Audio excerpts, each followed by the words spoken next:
अस्सलाम वालेकुम मेरे भाइयों नबी पाक सल्लल्लाहु अलैहि वसल्लम ने 40 साल की उम्र पे आकर नबूवत का ऐलान किया कि मैं अल्लाह का नबी हूँ। उससे पहले नबी पाक सल्लल्लाहु अलैहि वसल्लम की जो 40 साल ज़िंदगी गुजरी है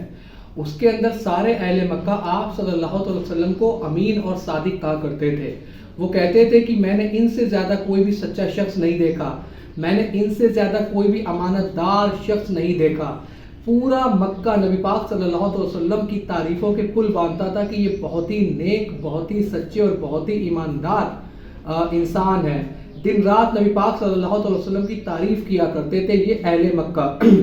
लेकिन मेरे भाइयों, आपको पता है कि जैसे ही आप सल्लल्लाहु अलैहि वसल्लम ने नबूवत का ऐलान किया और लोगों से ये फरमाया कि तुम मुझे अमीन और सादिक कहते हो, तुम कहते हो कि मैं सच्चा हूँ, मैं ईमानदार हूँ, तो नबी पाक ने फरमाया कि मैं अल्लाह का नबी हूँ, मुझे अल्लाह ने तुम्हारी हिदायत के लिए भेजा है। तो मेरे भाइयों, जो लोग आप सल्लल्लाहु अलैहि वसल्लम को सच्चा और ईमानदार कहा करते थे, वही लोग नबी पाक सल्लल्लाहु अलैहि वसल्लम को माज़अल्लाह सुम्मा माज़अल्लाह झूठा कहने लगे। उन लोगों ने आप सल्लल्लाहु अलैहि वसल्लम की बातों को मानने से इनकार कर दिया। उन्होंने कह दिया कि हम नहीं मानते कि आप सच्चे और ईमानदार हैं। जो वही लोग थे जो दिन रात नबी पाक सल्लल्लाहु अलैहि वसल्लम की तारीफ़ें किया करते थे, आप सल्लल्लाहु अलैहि वसल्लम के नाम के कसीदे पढ़ा करते थे। लेकिन जैसे ही आप सल्लल्लाहु अलैहि वसल्लम ने उन्हें सच्चे दीन की दावत दी, एक खुदा की इबादत करने की जैसे ही आप सल्लल्लाहु अलैहि वसल्लम ने उन्हें दावत दी, तो उन लोगों ने जो आपके ऊपर जान निसार करते थे, आपके ऊपर दिन रात कुर्बान रहते थे, जो आपको सच्चा कहा करते थे, वही लोग आप सल्लल्लाहु अलैहि वसल्लम के मुखालिफ हो गए और इस कदर मुखालिफ हुए कि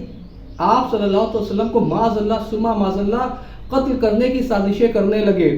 तो मेरे भाइयों, उसके अंदर सिर्फ बाहर के लोग नहीं थे, आप सल्लल्लाहु अलैहि वसल्लम के ख़ानदान वाले भी मौजूद थे। आप सल्लल्लाहु अलैहि वसल्लम के सगे चचा उसके अंदर शामिल थे।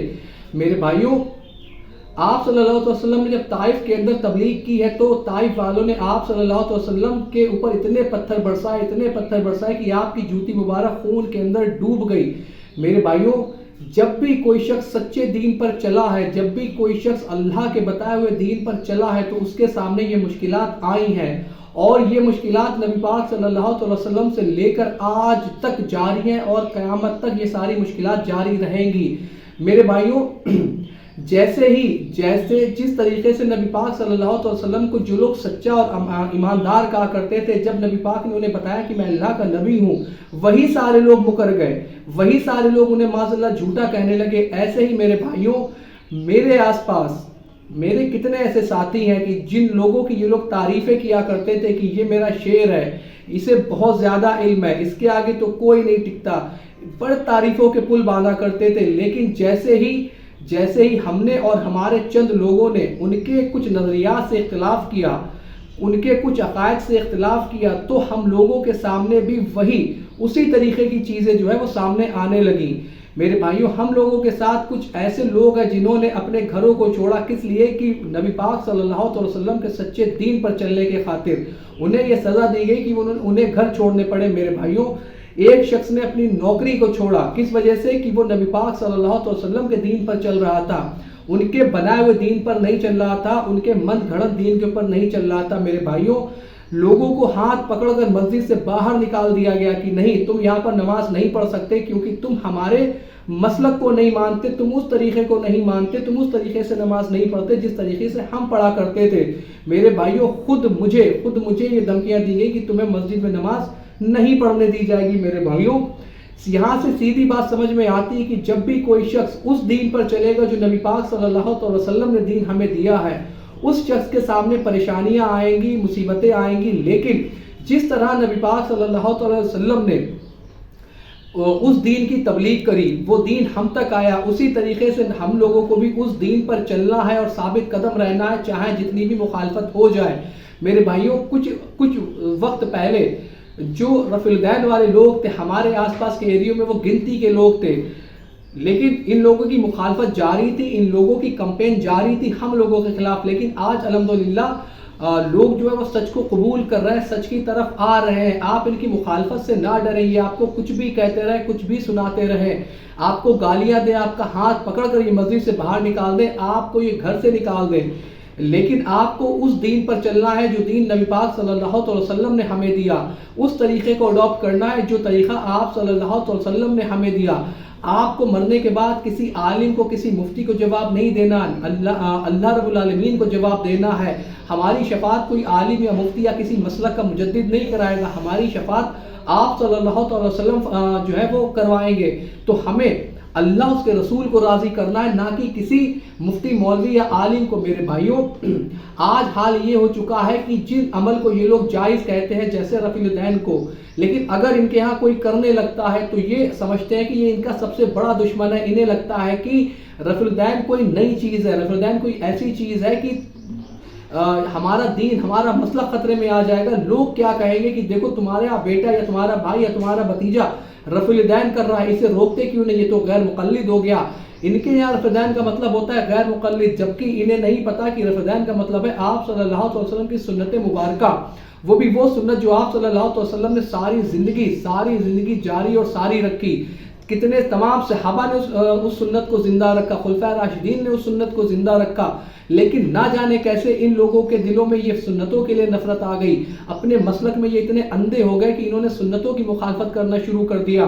میرے بھائیوں، آج کوئی اونچی آمین کہتا ہے تو انہیں پیٹ میں درد ہوتا ہے، کوئی پیر پھیلا کر کھڑے ہوتا ہے تو ان کے پیٹ میں درد ہوتا ہے۔ میرے بھائیوں، آپ ان کی باتوں پر غور نہ کریں۔ ہاں، تکلیف ہوتی ہے کہ آپ انہیں دلیل دیں، وہ سامنے سے گالی دیں، آپ انہیں قرآن اور حدیث دکھائیں، وہ سامنے سے اپنے باباؤں کی تعلیمات آپ کو دکھائیں، تکلیف ہوتی ہے، لیکن ان کی تکلیف، یہ جو تکلیف ہم لوگوں کو دے رہے ہیں، یہ اس تکلیف کے آگے کچھ بھی نہیں ہے جو نبی پاک صلی اللہ علیہ وسلم تکلیفیں جھیلی تھی نبوت کا اعلان کرنے کے بعد، جو ان کے ساتھیوں نے تکلیفیں جھیلی تھی، جو ان کی اہل بیت نے تکلیفیں جھیلی تھی، یہ تکلیفیں ان تکلیفوں کے آگے کچھ بھی نہیں ہے۔ تو میرے بھائیوں، جب کوئی بھی شخص نبی پاک صلی اللہ علیہ وسلم کے بتائے ہوئے دین پر چلے گا، نہ کہ باپ دادا کے دین پر، نہ کہ باباؤں کے بتائے ہوئے دین پر، تو اس کے سامنے مشکلات آئیں گی۔ میرے بھائیوں، یہی وہ لوگ ہیں جو مجھ سے کہا کرتے تھے کہ یہ میرے محلے کا شعر ہے اور کوئی بھی دیوبندی اور وہابی اس کے منہ نہیں لگ سکتا، لیکن جیسے ہی میں نے ان کے کچھ عقیدوں سے اختلاف کیا تو پھر یہ کہنے لگے کہ تمہیں کیا پتا کہ کون سی آیت یا کون سی حدیث کب آ رہی ہے، اس کا شان نزول کیا ہے۔ تو میرے بھائیوں، ان کے پاس صرف یہ طریقہ ہے کہ آپ کو چپ کرانے کا، کہ آپ کو مسجد سے نکال دیں گے، آپ کے لیے ڈور ٹو ڈور یہ کمپین کریں گے کہ فلاں شخص کے پاس اپنے بچوں کو مت بٹھاؤ، وہ بھی گمراہ ہے اور تمہارے بچوں کو بھی گمراہ کر دے گا، وہ جہنمی ہے، تمہارے بچوں کو بھی جہنمی کر دے گا۔ لیکن جب ان سے 1 to 1 بات کی جاتی ہے، ان کے سامنے جب بیٹھا جاتا ہے کہ بھائی اگر ہم گمراہ ہیں تو ہماری گمراہیت کو ثابت کرو اور ہمیں حق پر لے کر آؤ، تو ان کے پاس جواب کوئی نہیں ہوتا سوائے گلا پھاڑنے کے۔ یہ گلے پھاڑتے ہیں اور اپنی تعداد کی دھونس کے اندر لیتے ہیں کہ دیکھو ہماری اتنی تعداد ہے، ہم سے منہ نہ لگ جانا ورنہ تمہارا حشر اچھا نہیں ہوگا۔ یہ کتنی بار لوگوں کو الٹیمیٹم دے چکے کہ مسجد سے نکل جاؤ، اور صرف یہ میرے ساتھ نہیں ہے، جو میرے محلے کے اندر لوگ ہیں صرف ان کے ساتھ نہیں، ہمارے شہر کے اندر جتنے بھی لوگ رفع الیدین کر رہے ہیں یا اس طریقے سے نماز پڑھ رہے ہیں جس طریقے سے نبی پاک صلی اللہ علیہ وسلم نے پڑھی ہوئی ہے، تو ان سب کے ساتھ یہ معاملات ہیں، ان کے گھر کے اندر بھی اور باہر بھی، ان کے گھر والے بھی ان کے سپورٹ میں نہیں، ان کے باہر والے بھی سپورٹ میں نہیں، اور یہ لوگ چاہتے ہیں کہ کیسے بھی کر کے ان لوگوں سے وہ عمل چھڑا لیے جائیں۔ میرے بھائیوں، ہم نے رفع الیدین کسی ملا کے کہنے پہ شروع نہیں کیا ہوا ہے، ہم نے رفع الیدین آپ صلی اللہ علیہ وسلم کے حکم کی بنا پر شروع کیا ہوا ہے۔ نہ اسے ہم چھوڑیں گے اور نہ ہی آپ اسے چھڑوا پائیں گے۔ بہتر ہے کہ آپ اس مسئلے کو ڈسکس کرنا چھوڑ دیں، کیونکہ جتنا آپ اس مسئلے کو ڈسکس کریں گے آپ کی عوام اتنی زیادہ اویئر ہوگی اور اتنے زیادہ لوگ آپ کے نماز کے طریقے کو چھوڑ کر رفع الیدین والے طریقے کو اڈاپٹ کریں گے اور آپ روک نہیں پائیں گے۔ میرے بھائیوں، تو ان کی جو یہ ہم پہ ٹونٹ کر رہے ہیں، یہ جو ہمیں گالیاں دے رہے ہیں، جو ہم پہ فتوے بازی کر رہے ہیں، جو ہمارے سامنے مصیبتیں لے کر آ رہے ہیں، ان ساری چیزوں سے گھبرانے کی ضرورت نہیں ہے۔ میرے بھائیوں، سچے دین پر چلنے کا مطلب ہی یہی ہوتا ہے کہ مصیبتوں کا آنا، تو ان مصیبتوں کا فیس کریے، انشاءاللہ تعالیٰ ایک دن ان کے بھی بات سمجھ میں آئے گی اور ہر ایک شخص کے بات سمجھ میں آئے گی۔ الا البلاغ۔